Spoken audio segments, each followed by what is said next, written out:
So here it says create a table of values and then draw the graph of each of the following. So if you look at the first one, it's already started the table of values for me. So it's got the x values, -2, -1, 0, 1, and 2. What do I do with that x? Lyndon? Well, you're going to multiply it by the 2x, so whatever, oh, sorry. So if it's -2, it's going to be y equals -2 times 2. Right, so wherever I saw the x, Yeah, it'd be, you're going to sub in the value. Bless you.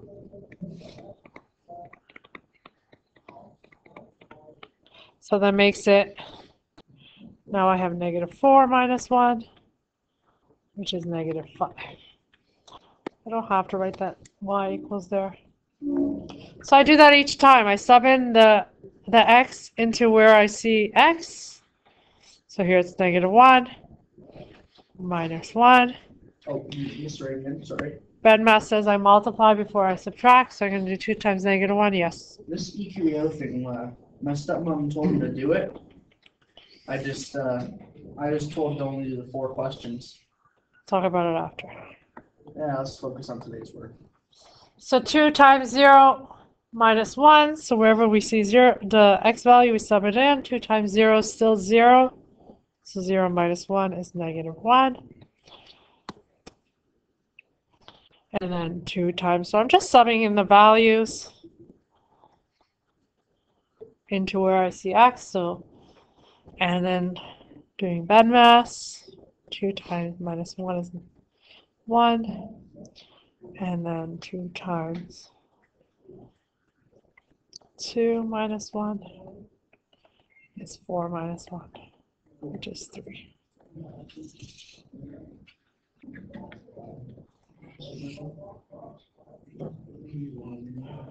Let's do the same thing for the second one. So wherever I see the x, I'm going to sub in the value that's on the x in my table of values, and I'm going to solve. So this would be -3 times, now I'm putting in -2 for x, plus 2. BEDMAS multiply before you add or subtract. -3 times -2 is +6. Plus 2, which is 8. Then I have -3 times -1 plus 2, which is 3 plus 2, which is 5. -3 times 0 plus 2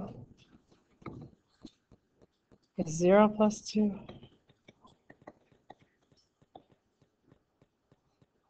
-3 times 1 plus 2. -3 plus 2 is -1. -3 times 2 plus 2. -6 plus 2, which is -4. So I've just completed the table of values.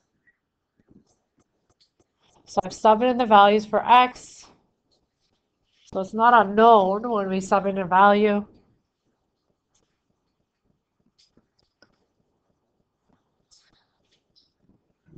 Now I have coordinates. So these are all now coordinates. This is a point on a line. This is -2 and -5. That's a point that I can plot on my graph. This is -1 and -3. Then I have 0 and -1. Then 1 and 1. Then 2 and 3.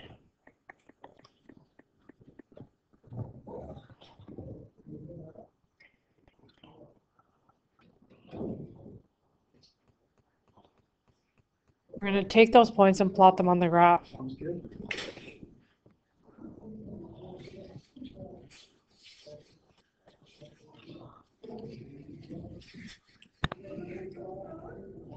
So these are also points.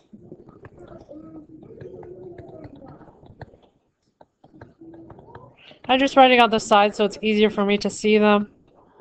That these are the points I'm going to plot on the graph.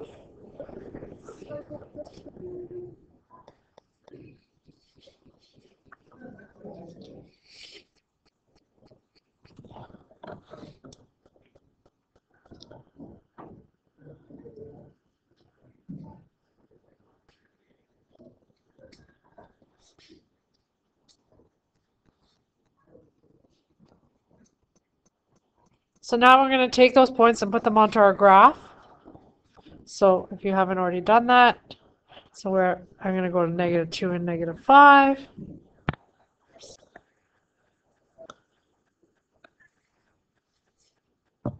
So that's -2 on the x and -5 on the y. Then I'm going to plot -1 and -3. And it should look like a line, otherwise maybe one of my points is off, 0 and -1. I know it's a linear just from the equation. 1 and 1, and 2 and 3. Oops.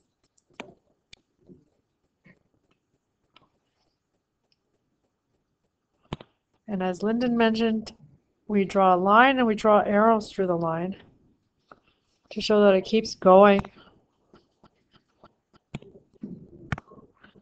And in this case, it's going to keep going in both directions because we don't have a scenario. And we always label our equation on the line. It's like a title to it, tells me what it is.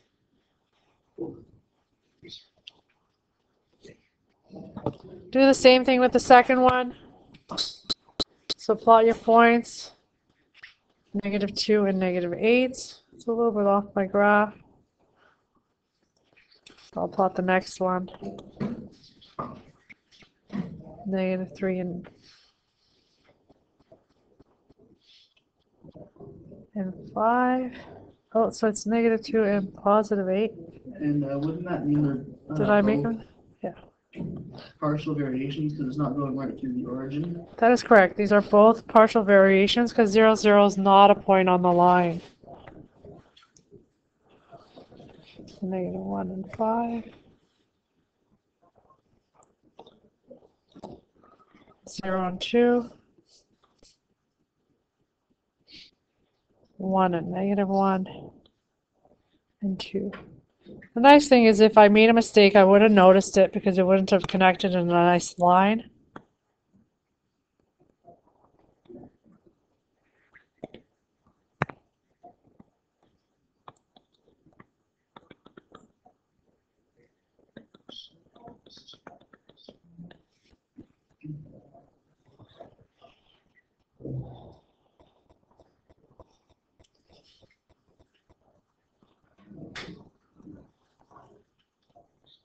Yes. Sure. This way?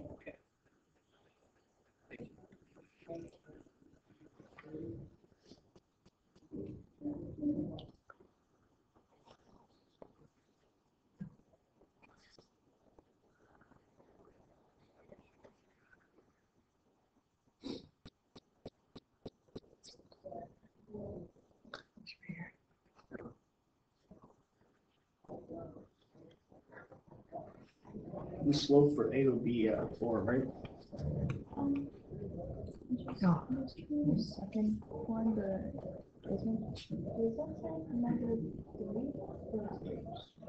-1 and -3.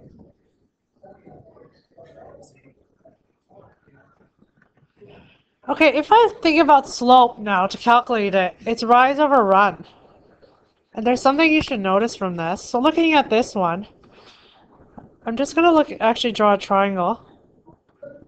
So my rise is how many? From here to here, it's how many units? It's 2.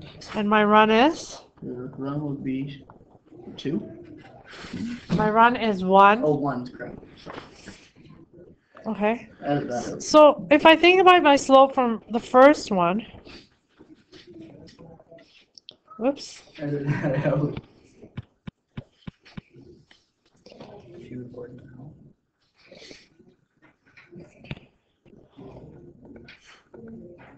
Oops. For A, the rise. Oh, M is the same thing as writing slope, but I'll write slope. Is rise over run, which is 2 over 1, which is 2. Look at the equation. If you look at y equals 2x minus 1, my slope was right there. I didn't need to calculate it. It's right beside my x. So if you look at the second one, my slope should end up to be -3. So mine was wrong then. I got You're- 4. Yes, that's right.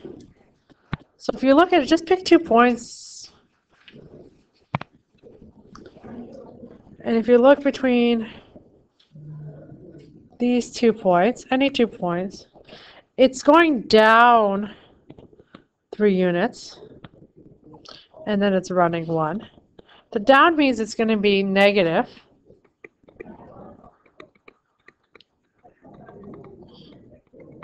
We still call it rise over run, but it's really not a rise, it's a downwards. So that's when we include this negative here.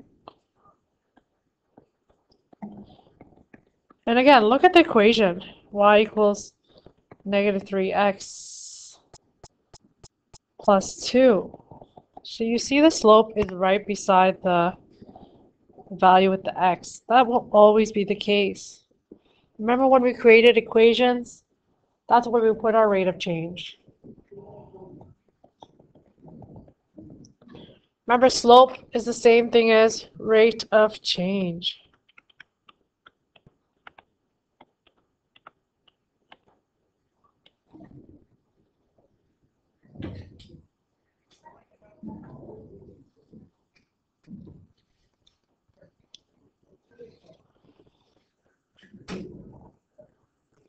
And sorry, again? Yes, I'm Linda. still getting I'll check it after. The y-intercept is where it crosses the y-axis. We also call that a vertical intercept. So if you look here, this is what we call a y-intercept or a vertical intercept. So 2 different words for the same thing.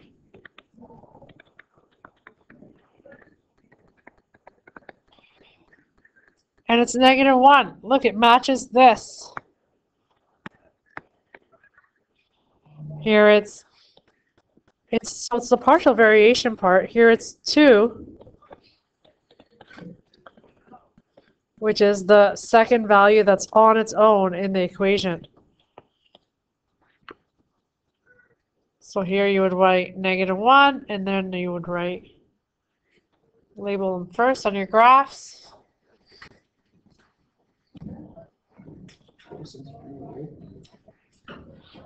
That's -1.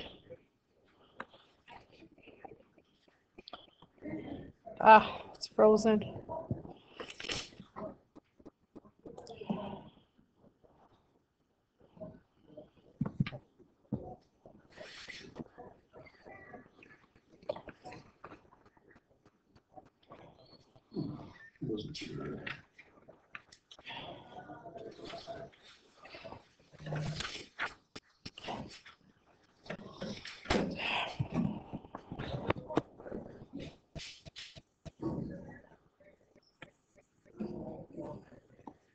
done recording. No, I'm going to stop the